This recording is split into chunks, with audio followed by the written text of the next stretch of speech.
राज्यसभा सांसद प्रियंका चतुर्वेदी इस वक्त हमारे साथ बातचीत करने के लिए मौजूद हैं। अमेरिका में गौतम अडानी पर एक बड़ा आरोप लगा है।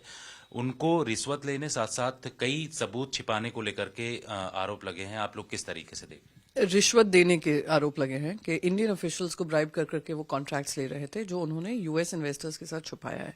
देखिए, यूएस में ये क्रिमिनल चार्जेस होते हैं और यहाँ पर इंडिया में इतने गंभीर आरोप लगे, सेबी से लेकर सारी जो जांच की एजेंसीज हैं सब उस पर चुप बैठी हैं। और उनको प्रोटेक्ट कौन कर रहा है? उनको प्रोटेक्ट हमारे देश के प्रधानमंत्री कर रहे हैं। क्या दोनों की साठगांठ है हमें नहीं पता।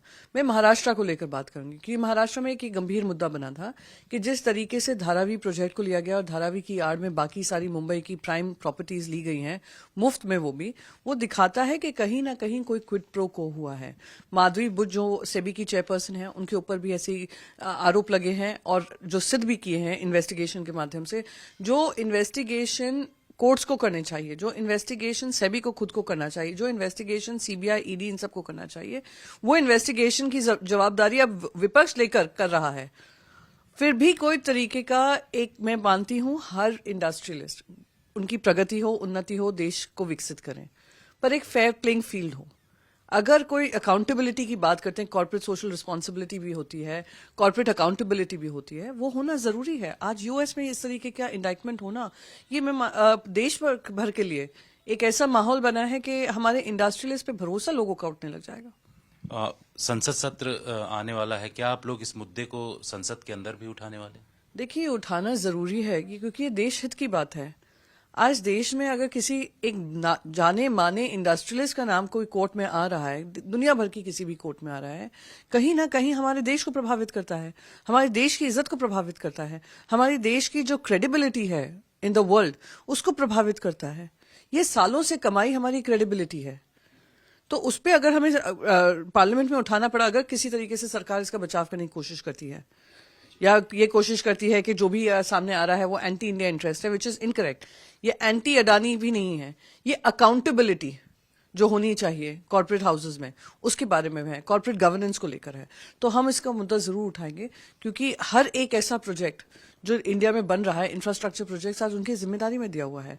अब मुंबई के एयरपोर्ट्स हो, मुंबई की इलेक्ट्रिसिटी हो, बाकी सारे प्रोजेक्ट्स हों, वो उनके हवाले किया गया है। तो ये एक गंभीर मुद्दा है, हम आवाज जरूर उठाएंगे। चुनाव का रिजल्ट 23 तारीख को आ रहा है, लेकिन उससे पहले सामना के फ्रंट पेज में छपा है कि महाविकास अघाड़ी यानी अघाड़ी 160 सीटों के साथ जीत रही है और इसमें कहा गया कि ग्रह नक्षत्रों के आधार पर इस तरीके की जानकारी। आप ग्रह नक्षत्र देख लीजिए, जनता का प्यार देख लीजिए, जनता का विश्वास देख लीजिए और जनता में जो आक्रोश था, जो कुछ आपको लोकसभा में भी देखने को मिला, वो अब पूरी तरीके से आपको विधानसभा के चुनावी परिणामों में मिलेगा। कल सारे एग्जिट पोल्स आए, मैं उस पर कमेंट्री नहीं करूंगी क्योंकि एग्जिट पोल्स के हमने लगातार फेलियर्स देखे हैं, कैसे उसको फिक्स किया जाता है, कैसे स्टॉक मार्केट को मैनिपुलेट किया जाता है। तो उसमें ना पढ़कर मैं बिल्कुल, हमें यकीन है कि जनता पे विश्वास रखकर, जनता का उद्धव साहब पे प्रेम देखकर कि हम 160 का भी आंकड़ा पार करेंगे और एक कंफर्टेबल हमें मेजॉरिटी मिलेगी और उस कंफर्टेबल मेजॉरिटी के अंतर्गत जो जो महाराष्ट्र के लिए हम सेवा कर पाएंगे, हम सेवा करेंगे। लेकिन चुनाव में जनता की बात आप कर रहे हैं, लेकिन ग्रह नक्षत्रों को लेकर के इस तरीके से कहना ये एक अलग तरीके का। तो उसमें क्या बुराई है? क्या हम लोग ग्रहों में विश्वास नहीं रखते हैं? क्या हमारी संस्कृति में एक इम्पोर्टेंट हिस्सा नहीं है? क्या जो हमसे कहते हैं कि गुरुवार को एक रंग पहनो, बुधवार को दूसरा रंग पहनो, तो उसमें मान्यता है और मान्यता साइंटिफिकली प्रूवन भी है। Astrology is a proven thing. तो अगर हम कह रहे हैं कि हमारे नक्षत्र भी यही बता रहे हैं और जनता का प्रेम भी यही बता रहा है, उसमें गलत क्या है? शुक्रिया आज तक से बातचीत करने के लिए। कैमरामैन अभिषेक सिंह के साथ जितेंद्र सिंह, आज तक।